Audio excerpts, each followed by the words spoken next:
नमस्कार दोस्तों। कोविड के इस काल ने हर सिस्टम को बुरी तरीके से प्रभावित किया है। हम सब लोग इस बात से चिंतित हैं कि हमारे बच्चे स्कूल कब जा पाएंगे।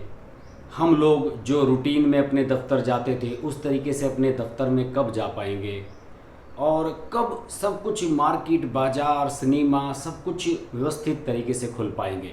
सारा सिस्टम ऐसा लग रहा है कि कोरोना के काल में एकदम कोलैप्स होकर रह गया है। ये बहुत बड़ी हकीकत है और इस ट्रेजेडी से सारे सिस्टम को बहुत बड़ा नुकसान हुआ है। सब लोग जानते हैं इसकी वजह से। सब लोग इससे जूझने की कोशिश कर रहे हैं, निकलने की कोशिश कर रहे हैं, लेकिन कुछ भी हल नज़र नहीं आ रहा है।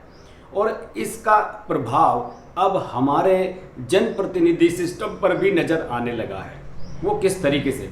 देखिए, इस समय पूरे देश में लगभग 25 विधानसभा सीटें अलग अलग प्रदेशों में खाली पड़ी हुई हैं, 3 लोकसभा सीटें खाली पड़ी हुई हैं और 4 राज्यसभा सीटों के उपचुनाव होने बाकी हैं। लेकिन इन उपचुनावों को कराने के लिए चुनाव आयोग को सही में समय ही नहीं मिल पा रहा है। उन्हें ये पता नहीं लग पा रहा है कि कब चुनाव कराएं, कब ना कराएं, किस स्टेट में क्या कंडीशन है, किस स्टेट में कैसी कंडीशन नहीं है। इन सब को लेकर बड़ी ही दुविधा में चुनाव आयोग भी फंसा हुआ है। और सबसे बड़ी दुविधा किस बात पर? चलिए, राज्यसभा का चुनाव तो बाद में हो जाएगा, कुछ दिन पीछे भी टल जाएगा। लोकसभा चुनाव भी कुछ दिन पीछे टल सकता है। लेकिन सबसे बड़ी तकनीकी दिक्कत कहाँ आ रही है? तकनीकी दिक्कत सामने वहाँ आ रही है जहाँ साल भर के भीतर, लगभग 2022 की शुरुआत में ही जिन राज्यों में विधानसभा चुनाव होने हैं वहाँ की कई सीटें खाली पड़ी हुई हैं। उन पर चुनाव कैसे कराया जाए, ये एक बहुत बड़ी दुविधा है। देखिए, इन 25 सीटों में से अगर मैं बात करूं तो 8 सीटें ऐसी हैं जिन पर अब चुनाव हो जाना चाहिए। हद से हद सितंबर तक आप रुक सकते हैं, वरना आपका चुनाव हो जाना चाहिए। इसमें जो कानून है, कानून ये कहता है सेक्शन 151A के तहत, जो कि रिप्रेजेंटेशन ऑफ पीपुल्स एक्ट 1951 है, उसके तहत ये है कि अगर कोई भी सीट खाली होती है तो वहाँ पर 6 माह के भीतर उपचुनाव होना चाहिए। लेकिन इसमें एक क्लॉज और भी है। इसमें एक क्लॉज ये है कि अगर उस क्षेत्र में या उस अमुक सीट पर मुख्य चुनाव यानी कि विधानसभा चुनाव या लोकसभा चुनाव में 1 साल से कम का समय रह रहा हो तो वहाँ पर ये चुनाव टाला जा सकता है। और शायद चुनाव आयोग ने इसी का हवाला लेकर उत्तर प्रदेश की 6 और उत्तराखंड की 2 विधानसभा सीटों पर उपचुनाव न कराने का फैसला लिया है। इसके बारे में अभी ऑफिशियली कुछ कहा नहीं गया है, लेकिन जल्द ही इसके बारे में सूचना जारी हो जाएगी कि उत्तर प्रदेश की 6 और उत्तराखंड की 2 विधानसभा सीटों पर उपचुनाव नहीं होगा। जो सीटें इस समय खाली हैं उत्तर प्रदेश की, उनके बारे में अगर मैं बताऊं, आपको पता ही होगा कि कोरोना की वजह से यहाँ पर 5 भाजपा विधायकों का निधन हुआ है और 1 भाजपा का जो विधायक है उनका हार्ट अटैक से निधन हुआ है। इनमें 23 अप्रैल को सुरेश श्रीवास्तव, जो लखनऊ पश्चिम के विधायक थे, उनका निधन हुआ। औरैया के रमेश चंद्र दिवाकर का निधन हुआ। 28 अप्रैल को नवाबगंज बरेली की जो सीट है उसके विधायक केसर सिंह का निधन हुआ। 7 मई को सलोन रायबरेली की जो सीट है उसके बहादुर सिंह कोरी का निधन हुआ। 18 मई को चरथावल मुजफ्फरनगर की जो सीट है और जो राज्य मंत्री थे उत्तर प्रदेश सरकार में विजय कश्यप, उनका कोरोना से निधन हुआ। इसके अलावा भी हाल ही में 31 मई को अमापुर सीट है जो कासगंज एटा की, वहाँ के विधायक देवेंद्र प्रताप सिंह का हार्ट अटैक पड़ने से निधन हो गया। और मैं आपको बताऊं कि देवेंद्र प्रताप सिंह की पत्नी का कुछ दिन पहले ही, उनसे 10-12 दिन पहले ही कोरोना से निधन हुआ था और देवेंद्र प्रताप सिंह के साथ बहुत बुरा हुआ। उत्तर प्रदेश में अब तक जो ये 17वीं विधानसभा इस समय चल रही है, इसके कई विधायक, लगभग मेरे ख्याल में 14 के करीब विधायकों की जान जा चुकी है। इनमें से ज़्यादातर 10 के करीब तो मुझे लगता है कि शायद कोरोना से ही गई है। और पिछले साल भी उत्तर प्रदेश में 6 या 7 विधानसभा सीटों पर उपचुनाव हुआ था। आपको याद होगा कि पिछले साल कमल रानी वरुण, जो राज्य मंत्री थी, घाटमपुर से रिप्रेजेंट करती थी, कानपुर शहर से, उनका निधन हो गया था। इसके अलावा खेल मंत्री थे उत्तर प्रदेश के और पूर्व क्रिकेटर चेतन चौहान, उनका निधन हुआ। जो अमरोहा की नौगांव सादात सीट को रिप्रेजेंट करते थे। इसके अलावा जगन प्रसाद गर्ग आगरा के विधायक, और जन्मेजय सिंह देवरिया के, पारसनाथ यादव मल्हनी जौनपुर के, मथुरा प्रसाद पाल सिकंदरा कानपुर देहात के, और राम कुमार वर्मा निघासन लखीमपुर खीरी के, लोकेंद्र सिंह चौहान नूरपुर बिजनौर के जो विधायक थे, उनका सड़क हादसे में निधन हुआ था। वीरेंद्र सिरोही बुलंदशहर के विधायक, उनका निधन हुआ था, उनकी जगह उपचुनाव हुआ और उनकी पत्नी अब विधायक बन गई हैं। चेतन चौहान की जगह भी उनकी पत्नी विधायक बन चुकी हैं।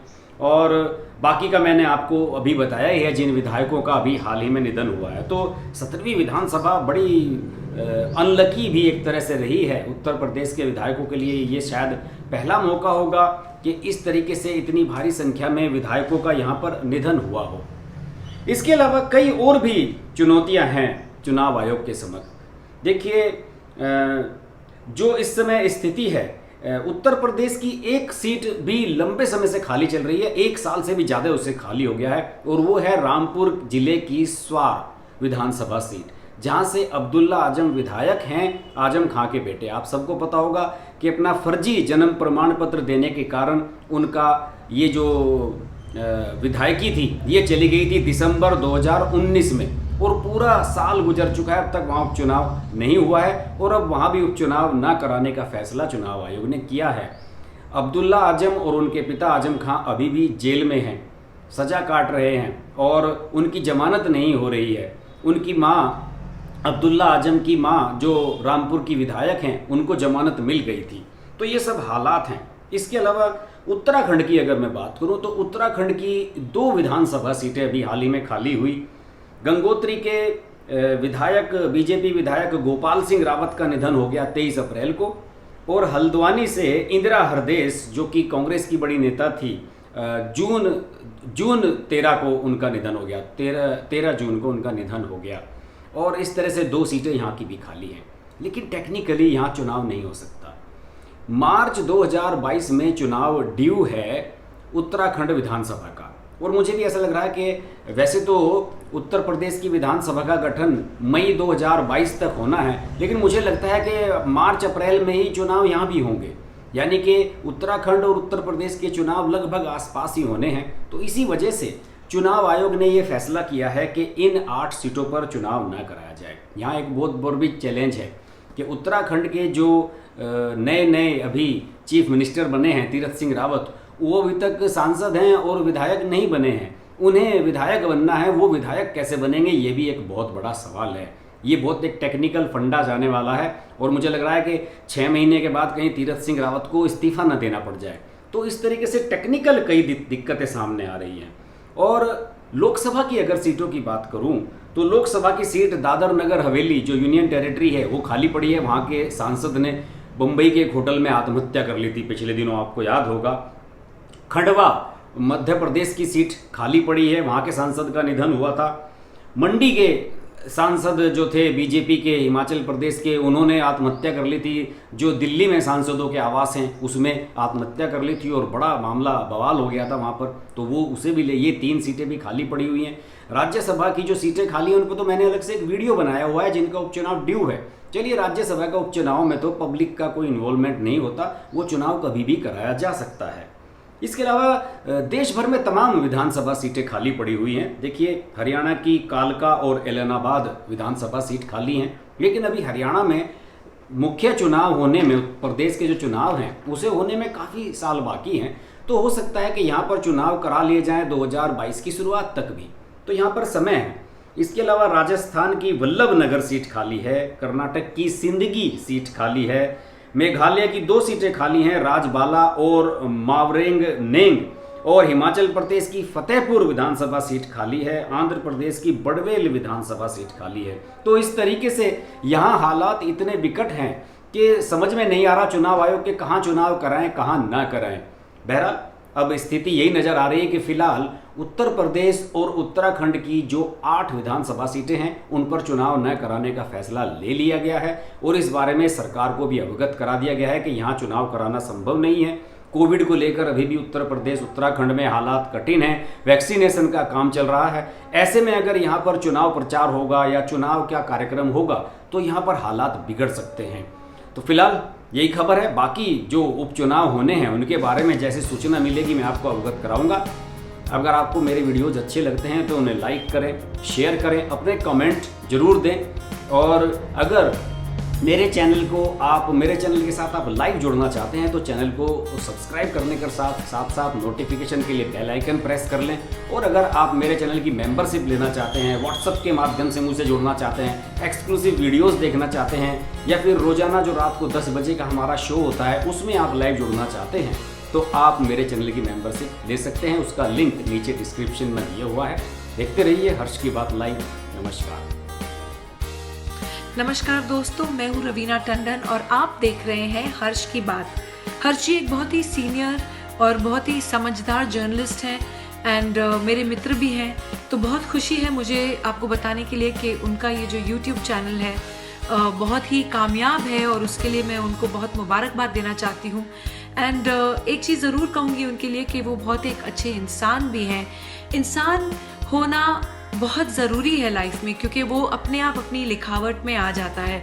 तो बहुत ही कम ऐसे हमारे होनहार जर्नलिस्ट रह गए हैं हमारी इंडस्ट्री में जो सोचकर और समझदारी के साथ, रिस्पॉन्सिबिलिटी और जिम्मेदारी के साथ आर्टिकल्स लिखते हैं। सो कॉन्ग्रेचुलेशंस हर्ष जी।